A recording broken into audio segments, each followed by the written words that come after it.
Hello दोस्तों। आज एक बार फिर से मैं आपके लिए एक रोचक कहानी लेकर आया हूँ और उम्मीद करता हूँ कि आज की ये कहानी आपको बेहद पसंद आएगी। दोस्तों, एक बार की बात है, एक गुरु और शिष्य दोनों एक अनजान नगर में पहुँचे। वहाँ पहुँचकर उन्होंने देखा कि उस शहर में सब कुछ बहुत सस्ते में मिलता था और सबका भाव भी एक ही समान था।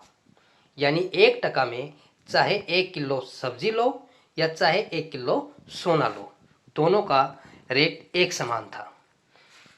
उसमें जरा भी ऊंच नीच नहीं थी। इस प्रकार वहाँ के माहौल को देखते हुए चेला बहुत खुश हुआ। उसके तो जैसे अब मज़े ही हो गए। उसे अब वहाँ का माहौल बहुत पसंद आने लगा। लेकिन उसके गुरु को ये बात बिल्कुल भी ठीक नहीं लगी। उन्होंने अपने चेले से कहा कि वत्स, अब ज़्यादा दिन यहाँ रहना ठीक नहीं है।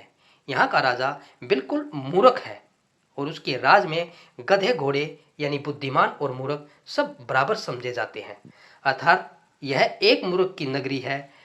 अगर यहाँ का राजा कह दे तो दिन को रात और रात को दिन माना जाएगा। इसीलिए अब जल्दी ही हमें इस नगरी को छोड़कर कहीं और दूसरी जगह चले जाना चाहिए। अगर हम यहाँ रहे तो कभी भी मुसीबत में फंस सकते हैं। गुरु की यह बात चेले को पसंद नहीं आई। उसने कहा कि गुरुजी, मुझे तो ऐसा कुछ भी नहीं लगता।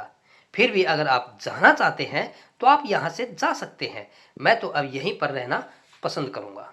गुरुजी ने अपने चेले को खूब समझाया कि वो उनकी बात मान ले, उनके साथ दूसरी जगह चले।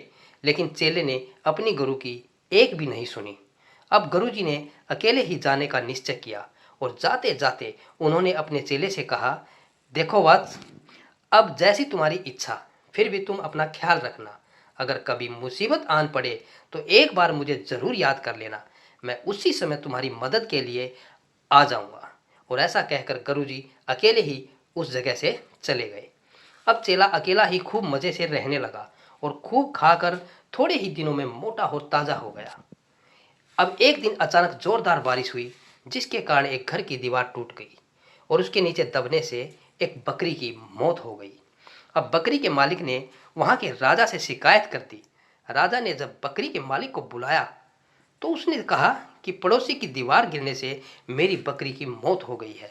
तो राजा ने उसके पड़ोसी को बुलाया और उससे पूछा, देखो, तुम्हारी दीवार गिरने से एक बकरी की मौत हो गई है, अब इसकी सजा मौत ही है।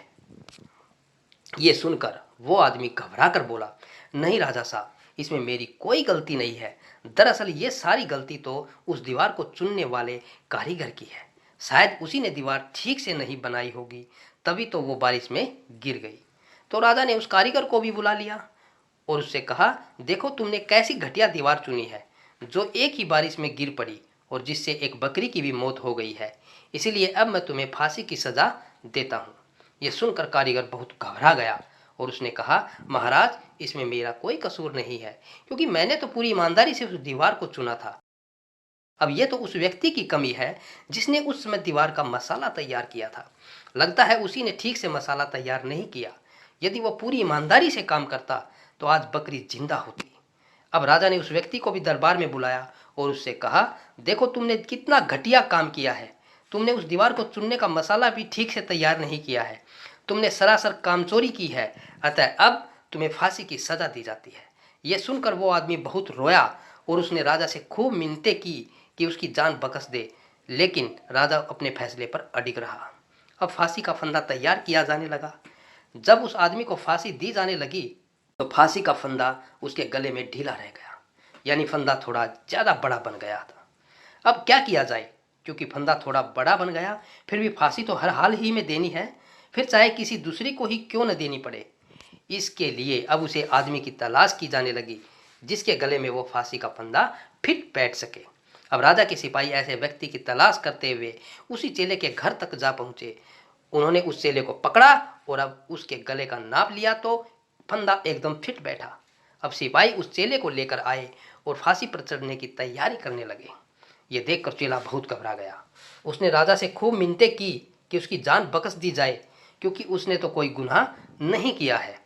लेकिन राजा ने उसकी एक भी बात नहीं सुनी और चेले से कहा, देखो युवक, हम किसी और को फांसी की सजा हुक्म सुना चुके हैं, लेकिन उसके गले में ये फंदा बहुत ढीला है, इसलिए उसके बदले में अब तुम्हें फांसी दी जा रही है। अब मैं अपना हुक्म तो वापस नहीं ले सकता, इसलिए इस फंदे पर किसी को तो झूलना ही पड़ेगा। अब तो चेला बहुत घबरा गया, क्योंकि मौत अब उसके अपने सामने ही नजर आ रही थी।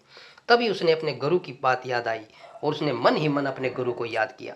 इसके बाद उसके गुरु राजा के दरबार में पहुंचे और कहा, हे वत्स, ये तो तुम्हारे लिए बहुत सौभाग्य की बात है कि तुमने ऐसे समय मृत्यु प्राप्त हो रही है जब ऐसा योग बन रहा है, जब मृत्यु को प्राप्त होने वाला सीधा परमात्मा से मिलेगा, यानी उसे स्वर्ग में जगह मिलेगी और उसे हमेशा के लिए मुक्ति भी मिल जाएगी। यह सुनकर राजा ने कहा, हे गुरुवर, अगर ऐसा है तो फिर मैं स्वयं ही इस फांसी पर चढ़ूंगा और फांसी मैं खुद लूंगा, क्योंकि मुझे परमात्मा से मिलना है। फिर उसने सैनिकों को हुक्म दिया कि अब फांसी के फंदे पर उस युवक को नहीं बल्कि उसे ही फांसी पर चढ़ाया जाए। इसके बाद राजा को जल्दी से फांसी पर चढ़ा दिया गया और इस प्रकार एक चौपट राजा अपनी मूर्खता के कारण खुद ही फांसी के फंदे पर चढ़ गया। जिस देश का राजा मूर्ख हो वहां न्याय की उम्मीद करना बेकार होता है।